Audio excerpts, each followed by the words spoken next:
Assalamu alaikum and peace. It's just a quick one. Just some thoughts on my mind, man. Just a rant. You can look up the proof of these type of things or what I'm going to be talking about. You can look it up all on Twitter. I really don't have the time to edit in all the pictures and stuff like that, but it's out there. You can look it up. And other people are talking about it as well. And man, it's basically the division has begun, man. And it's been starting and creeping slowly. I've been witnessing it. Basically, there's some tension going on between ADOS and FBA, and it's really starting to become evident that ADOS has become a group, but then they say they're not a group, but then they say they are a group, but then they say they're not a group. It's getting agent smell in the air. I can smell it in the air. It's not smelling good.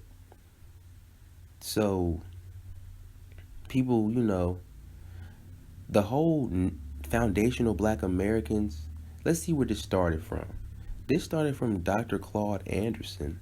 He started it with the native Black Americans. He's always been saying that.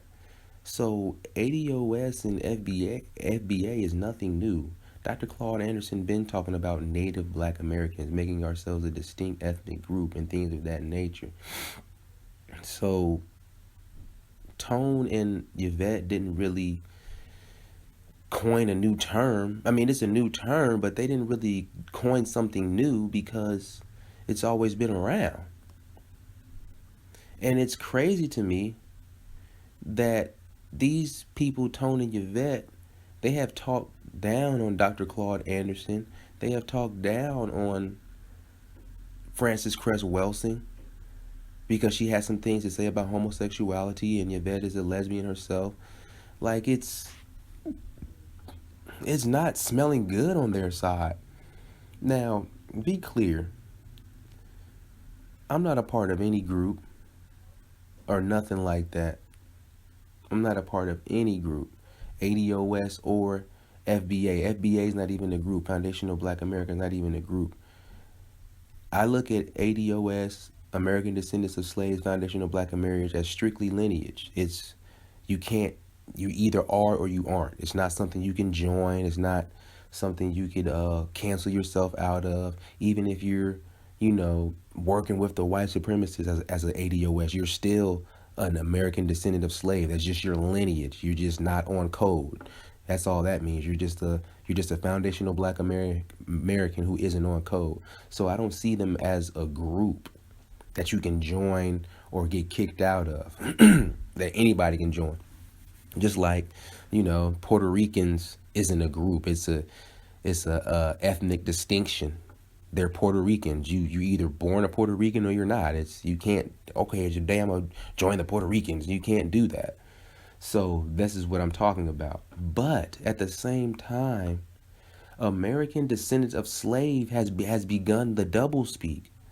It has begun the doublespeak. So now, on one hand, they say they're a lineage, okay, but then on the other hand, they're saying they're a group, and then you have different chapters open and people joining those chapters.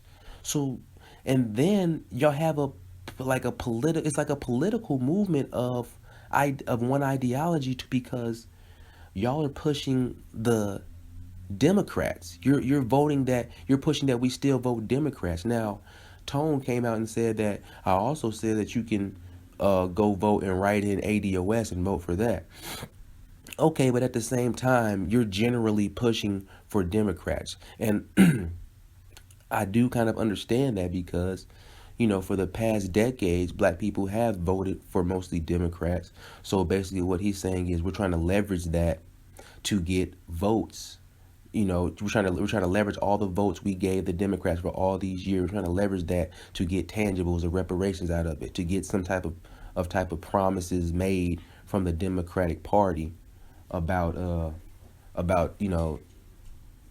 about since we made all these votes, we want to promise from the Democratic Party that we're going to get something in return. So y'all are basically a Democrat movement based on lineage. So is a lot of doublespeak going on, because now when you're saying ADOS, are you talking about the move? Are you talking about the group? Are you talking about the movement? There's many tweets out there where you have your vet and you have Antonio Moore talking about their co-founders of the group ADOS. You have people calling it a group. You have them saying they're the leaders. And y'all, but then at the same time you say, well, it is also a lineage. So it's a lot of double speak going on. That's not good. That's easy for the white supremacists to come in and to start targeting you all as a group and making you into a hate group. And then when they can turn you into, black identity extremists, that easy now, because you have designated yourself as a group and y'all are leaders. And then when this New York Times bomb dropped, that was like, the New York Times article dropping, it was like Ether in the Hood. It was like Nas versus, it was like the Ether diss when it dropped in the Hood. It just made people choose sides, like, oh my God, they dropped a bomb. But this was some Ether from the white supremacists and their minions. This article, New York Times, I read it. It was basically a hit piece. It was low-key a hit piece, but trying not to make it look like a hit piece. And, Jason Black, he's gone through it very deeply.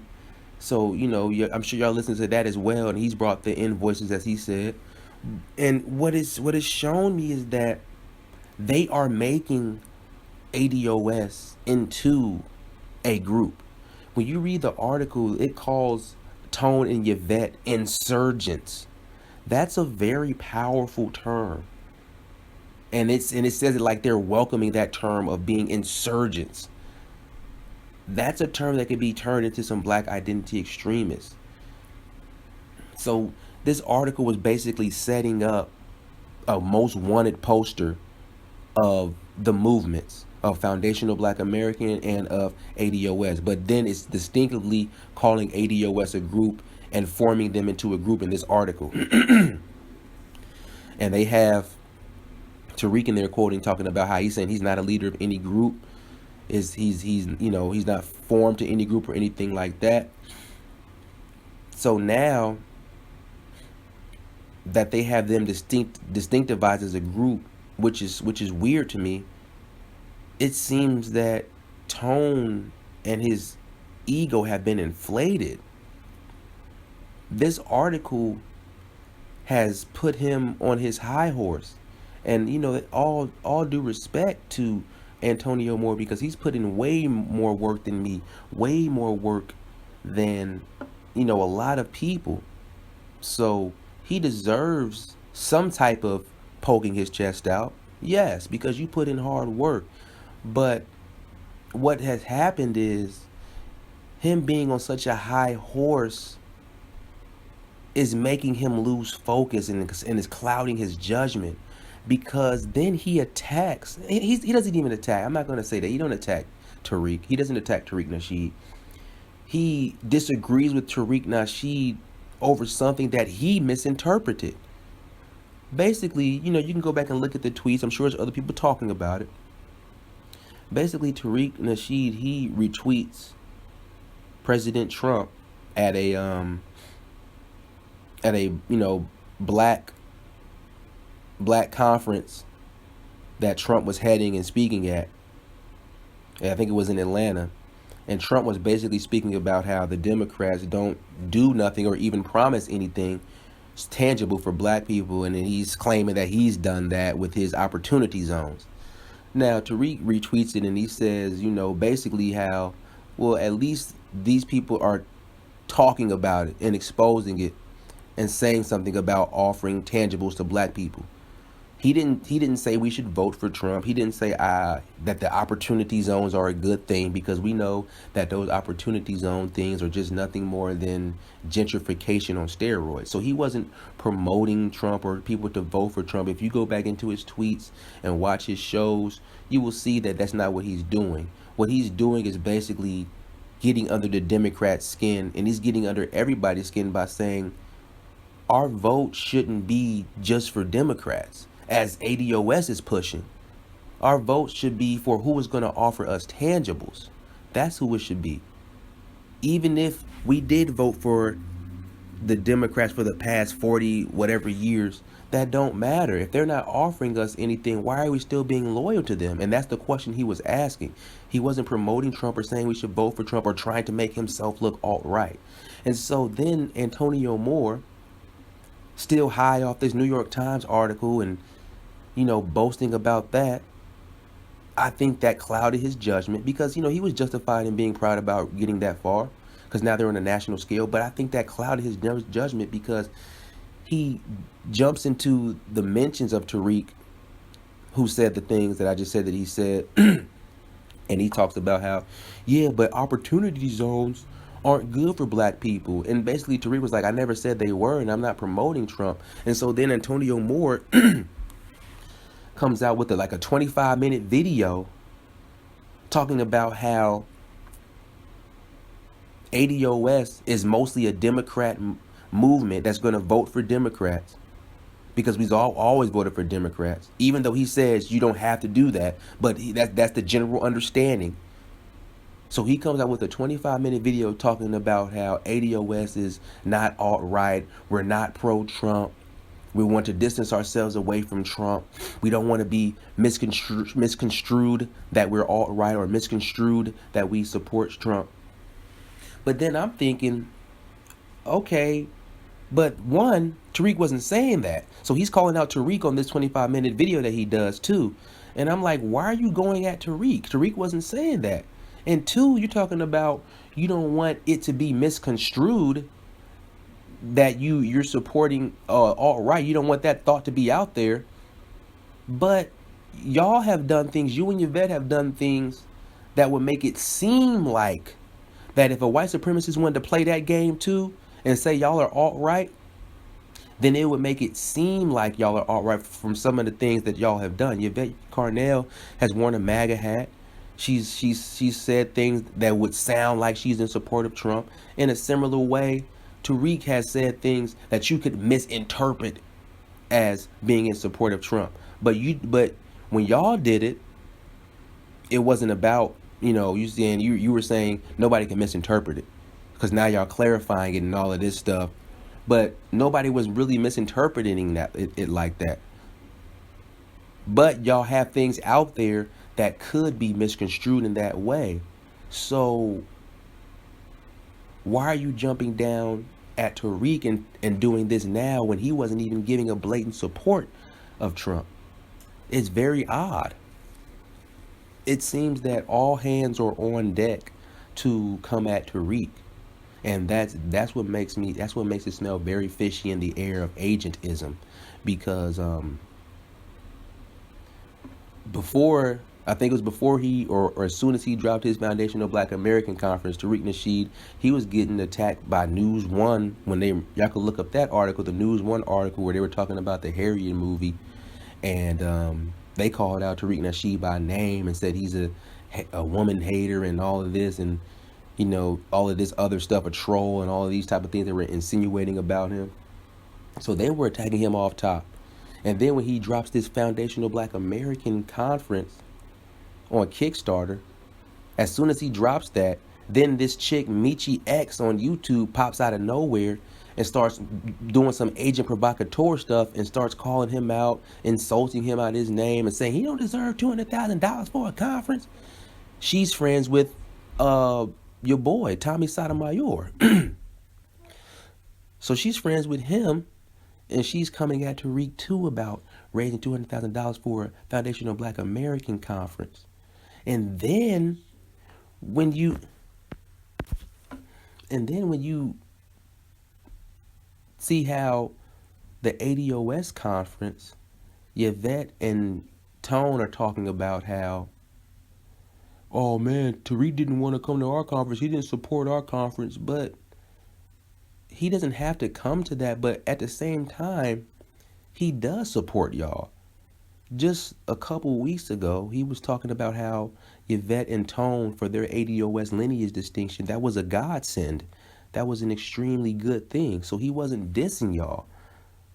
So now y'all the ones making contention about him not being there. And he even said for his Foundational Black American Conference, he did want to invite y'all. So y'all up in y'all feelings that he didn't watch y'all conference or whatever, or didn't come to or whatever. Y'all up in y'all feelings about that. And y'all made mention of that to him on Twitter too. So now you have these people coming at Tariq Nasheed. It's amazing how everybody's coming at him now. And then the reason Antonio Moore popped up into responding to that tweet that Tariq did about Trump, it seems that Ebro put a battery in his back, because Ebro had retweeted something from somebody, on Twitter, that they said how, yeah, Ebro had retweeted something, and somebody on Twitter said, they was on Twitter talking about somebody, I try to tell y'all about Tariq. He's morphing into a tap dancing MAGA mascot. So trying to insinuate that Tariq was going full MAGA. And so Ebro retweets it and says, "Old Tone Talks, where you at, player?" So he basically put that battery in Tone's back to jump out the window about what Tariq was, talking about. But like I said before, Tariq wasn't talking about supporting Trump. He was saying our vote is up for sale, or the, Foundational Black Americans vote is up for sale. So whoever's offering tangibles, that's who we should vote for. That's what he was saying. So all this is very just fishy, and it just proves that this is what they wanted. People are falling for this, man. This New York Times article was basically the white supremacists coming in and trying to cause division, or exacerbating the tensions that were already there. And they accomplished their goal, and people are falling for it. To me, like I said, ADOS and FBA are about lineage, so they both mean the same thing lineage-wise. But then when you start talking about movements, ADOS has become a group. It's just like similar to Black Lives Matter in a way, because just saying Black Lives Matter, that's just a true statement. Black lives do matter. But then it morphed into a actual group with Black Lives Matter, each letter of the first word capitalized. It turned into an actual group headed by leaders, and we see where that went. So now the same thing is happening with ADOS. It was just a lineage, but now it has morphed into a group with leaders, and it's looking real funny style out here, man. So we got to get back on some code, man. Tone should not have hopped out the window like that at all, because you totally misinterpreted what Tariq was saying, and you misinterpreted it because you were high off the New York Times article putting y'all name out there. So it's just some fishy stuff going on, man. Keep your eyes and ears open, people. That's all I wanted to say. It's some real agent stuff in the air going on, man. You got ADOS opening different chapters in different states. Like, it's becoming a group. It's not just about lineage anymore. It's not just a movement anymore. It's becoming a group. That's dangerous for them. So, I mean, keep your eyes and ears open, people. That's all I wanted to say. I'm out. Peace.